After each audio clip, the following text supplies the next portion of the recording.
half of you asked for keto recipes, so I thought I would share with you some of my favorites. Now, I've actually hadn't done a lot of keto recipes, so my husband and I decided to do keto for a little bit, and just so I could get a feel of the recipes, what ingredients you should use, which ones you shouldn't. So I feel like I'm a little more prepared to teach you how to make these keto recipes. So let's get started. Okay, the first recipe I'm making is cracked chicken. This is probably my go-to recipe. It's so quick and easy, and then we just put it on lettuce wraps when we're done. So let's get started. All right, so what I'm gonna do is just put about 3 chicken breasts in the bottom of the Instant Pot. And then add about a cup of water just right on top. Now right now we're just cooking the chicken, so we're gonna put the lid on, and then we'll add the rest of the stuff after it's done cooking. Once your lid is on, you wanna make sure the little knob is on sealing, not venting. Then we're gonna push the pressure cook or the manual button. And because it's chicken, it's thawed chicken, we're gonna go to 20 minutes. So we're just gonna go up. There we go. So once you set the timer, you can just walk away. All right, once it's all done cooking, that little L will appear and start counting up. So we're just gonna take the little knob and turn it right over to venting. Once you let all the pressure out, you can open the lid safely and your chicken will be all cooked. Okay, so you have 2 options. So you can drain your Instant Pot and then shred it in here, or I kind of like to shred it on the plate because it's a little bit easier to control. So I'm just gonna grab it. Now there's different ways you can shred. Lots of people like to put it in their KitchenAid mixer and just mix it all up. It shreds so easy. I usually have like bear claws, but I forgot to bring them today. So today we just get handy dandy forks. I'm just gonna shred this all up. Okay, so I shredded all the chicken. I actually took my pot and dumped out the liquid, and I'm gonna put my chicken right back into the pot. Now the chicken is still really hot. That's how we want it. And we're gonna put in 8 ounces of cream cheese.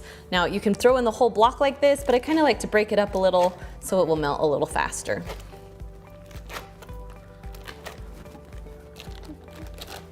Okay, next we're just gonna add some bacon on top because I love bacon in my cracked chicken.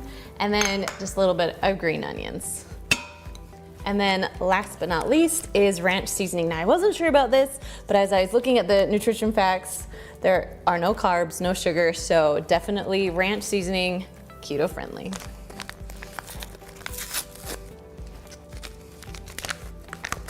All right, we'll just dump that in too.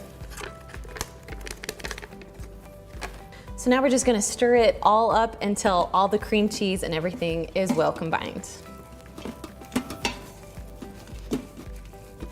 Now, I haven't touched anything on my Instant Pot yet. It still is at the L, so that means it's still gonna be in the keep warm mode. That's the way you want it, so your cream cheese will melt a little bit better.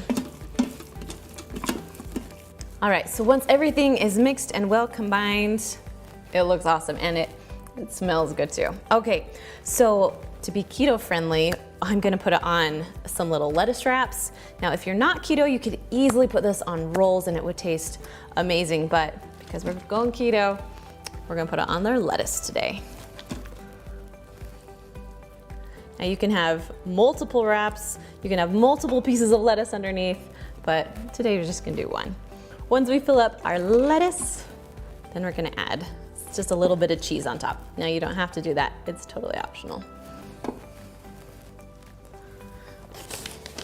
But cheese is legal in keto, so this is how we're doing it. All right, all done with this recipe. Let's jump on over to the next one. All right, so the second recipe is Philly cheesesteak stuffed peppers, because I mean, you're trying to stay away from the carbs. So I thought Philly cheesesteak in peppers would taste amazing. So let's do this. So I'm gonna first turn my Instant Pot to saute. So push the button there. So we're gonna heat it up a little bit. Then we're gonna put about a teaspoon, a tablespoon, whatever you'd like, of olive oil. We're just gonna saute some vegetables, so we just need a little bit of oil. Okay, so when this is all done heating up, we're just gonna add some mushrooms. So I have just a package of mushrooms. They're called button mushrooms. You can get any kind of mushrooms you want. We're just gonna put it in there. I love mushrooms in Philly cheesesteaks. Now, if you don't like mushrooms, you don't have to add them in, but I love them. Then I just sliced up a whole onion. I like to do them pretty thin because I don't like huge chunks of onion in my Philly cheesesteak. All right, so we're just gonna mix this around a bit, saute until the vegetables are a little bit soft.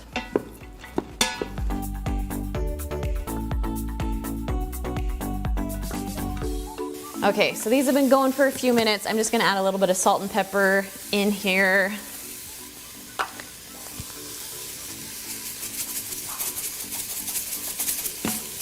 And then mix it up a little bit. So you'll cook the vegetables for about 6 minutes or so.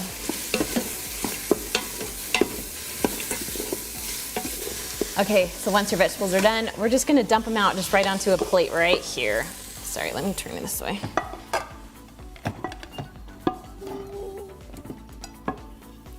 Okay, so I'm just gonna put this back in. It's okay if there's a little bit left because we're just gonna cook up the steak now. So I'm gonna add just a little bit more olive oil to the bottom. Now I did pre-cooked steak. You can also just get some steak that's already pre-cut from the butcher. However you like your Philly cheesesteaks, use that kind of meat. So this is pre-cooked, so pretty much I just have to warm it up. But if you get some from the butcher, you wanna make sure that it's pretty cooked all the way through. Okay, once your steak's done, we're just gonna add the mushrooms and onions just right back in.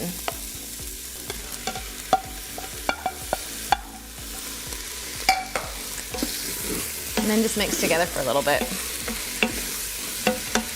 Okay, while that's together, we're gonna add a little bit of garlic.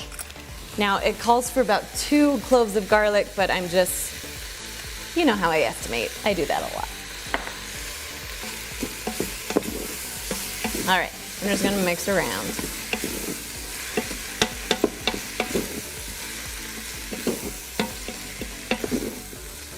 All right, we'll let that heat for just about a minute or so, and then we're gonna get to cooking our peppers. Okay, so once it's all done, we're gonna just put it back on the plate, and I'll show you why in just a minute.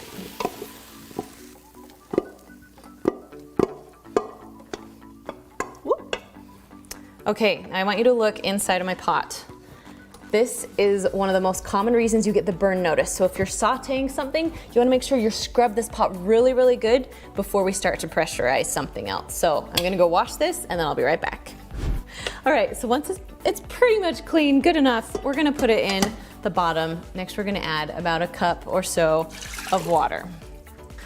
All right, so now I took some peppers, I chopped off the top, I took all the seeds out, so we're ready to go with our peppers. Now, these peppers, my grocery store only had really thin peppers. I would highly suggest getting kind of fat ones so they'll be easy to peel and they can stand up on their own. So I want to show you what I did. I used like a little steamer basket and I put foil all around it so they can stand up so all my food won't leak out. You don't have, if you have something other than a steamer basket, you could use like a bowl or anything that will go inside of your Instant Pot that will hold your peppers on. The trick is you don't want to have your peppers touch the bottom of your Instant Pot. So you could even put them on a trivet and put foil all around them. We just don't want the peppers right on the bottom or they're gonna get pretty soggy. Okay, so we're just gonna scoot this right here and I'm just gonna fill up the Philly cheesesteaks inside of the peppers.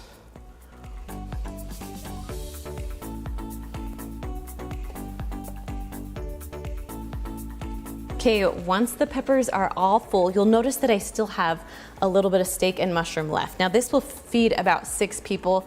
I only need 3 today, so I'm gonna take this and stick it in the freezer, so all I'll have to do is cook my peppers later. So that's kind of what's happening here. Okay, so now I'm gonna take some provolone cheese, just because I love provolone. You can use other kinds if you'd like. But now usually if it's a big pepper, you can just put this right on top, but because mine are little, I'm just gonna separate it a little bit and kind of just pack it in. We just kind of want our cheese topping. Also, you can also put a cheese layer in your pepper before you throw your peppers on, but I didn't today. All right, almost done here. All right, so right now my Instant Pot is still on saute. We don't want saute anymore, so we're gonna push cancel.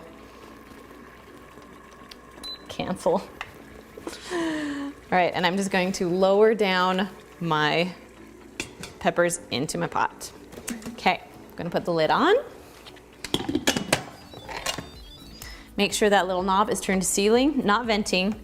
We're gonna push pressure cook, and then we're going just to 5 minutes. That's how long it takes for the peppers to cook. So once you set the timer, you can just walk away. Once the timer's all done, you're gonna turn the little knob to venting to let all of the steam out. And then once all of the pressure and steam's out, you can lift your lid up. Now these look amazing. Yes. Okay, so we're gonna just pull the steamer basket right out. That's why I love steamer baskets so much. I'll actually link this steamer basket down below for you, or one similar that I use. We'll just put it right out here.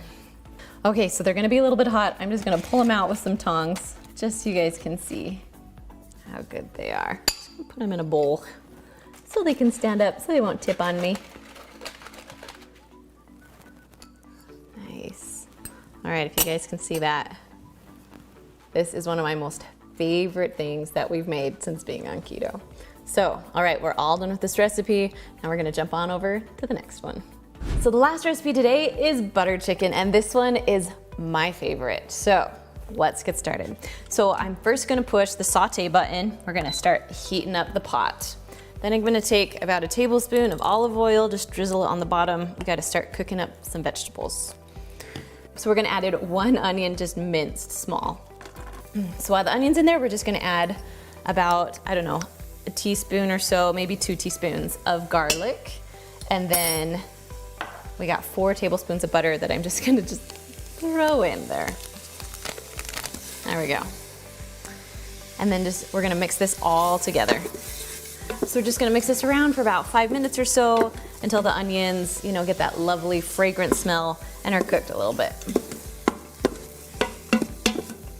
Okay, so once your onions are cooked pretty good, we're gonna go ahead and add about 2 pounds of chicken breast. Now I cut these up into bite-sized pieces. They're gonna cook a lot faster that way. And I really like the chicken when it's cut instead of when it's, you put the whole thing in and then you have to shred it. For this recipe, I like them in chunks. All right, so we're gonna mix this around a little bit, get that chicken all heated up.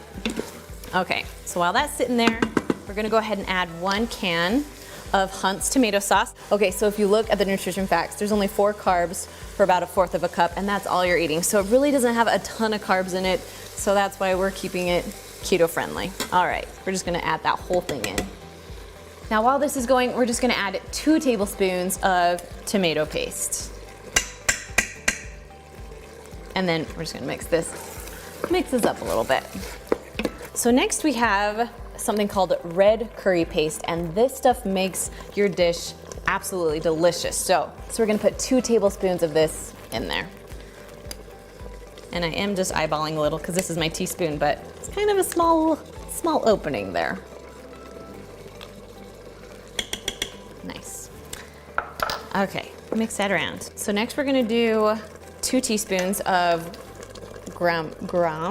marsala, I don't know. However you think you pronounce this, put down in the comments for me because I'm struggling. All right, this is good stuff though. However you pronounce it, or wherever you're from, how you pronounce it, it's good. So we're gonna do 2 teaspoons of that. Then we're gonna add 1.5 teaspoons of ginger.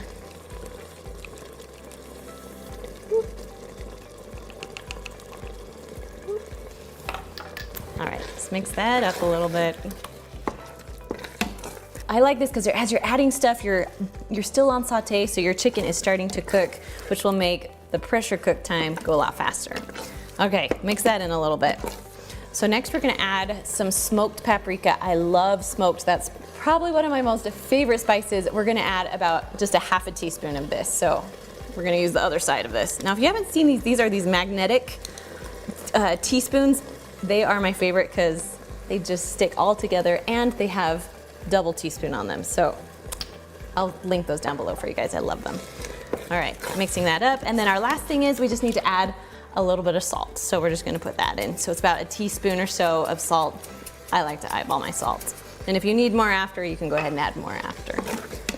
Okay, so with this recipe, if you are using a Lux that doesn't have a burn notice, you are good to go now. You can put the pressure, put the lid on, but because I'm using a Duo, it's going to burn on the bottom. There's just not enough liquid. So I'm gonna add about 3/4 cup of water into it just so we can have enough liquid so it will pressurize. Okay, so I'm gonna push cancel right now. Just we wanna stop that sauteing going on. And we're gonna add about, I did about a cup of water. So we need to have liquid in there. So I kind of just mix things around so it's on the bottom because we don't want to see the burn notice today. All right, we're just gonna put this to the side. Now we're ready to put the lid on and we'll get cooking. Okay, once your lid is on, we're gonna turn this little knob to sealing, not venting. Then we're gonna put the pressure cook button and go up to 7 minutes. Now once you set the timer, you can go ahead and just walk away. All right, so our butter chicken is all done. So it's been releasing on its own for about 5 minutes. That's exactly where we want it. So now we're just gonna turn the little knob to venting. Okay, now that all the pressure's out, we can open the lid. Everything's all cooked. Okay, now it's pretty liquidy because I added that water, but we didn't get the burn notice, which is good. So we're actually gonna turn it to the saute button right now. So you're gonna push cancel and then saute, and we're gonna get rid of some of that water. We're also gonna add about 1/2 cup of cream just because we gotta make it creamy. That's my favorite part of this dish. Nice and creamy. So we're gonna mix it up really good and then just let it saute just to get a little bit thicker. So just keep mixing, make sure you scrape the bottom as the saute is going so it doesn't burn on the bottom. And it will just take a few minutes to get rid of that extra liquid. So I would usually put this recipe over rice, but because we wanna make it keto friendly, I would put it over cauliflower rice. That stuff is my favorite. You can get some huge, large bags of it at Costco or even like the little freezer ones. I don't mind the freezer ones that you stick in your microwave, but I do like it better if it is sauteed on the stovetop or something like that. It makes it taste a little bit better. So cauliflower rice and then your buttered chicken, and it's a perfect keto recipe.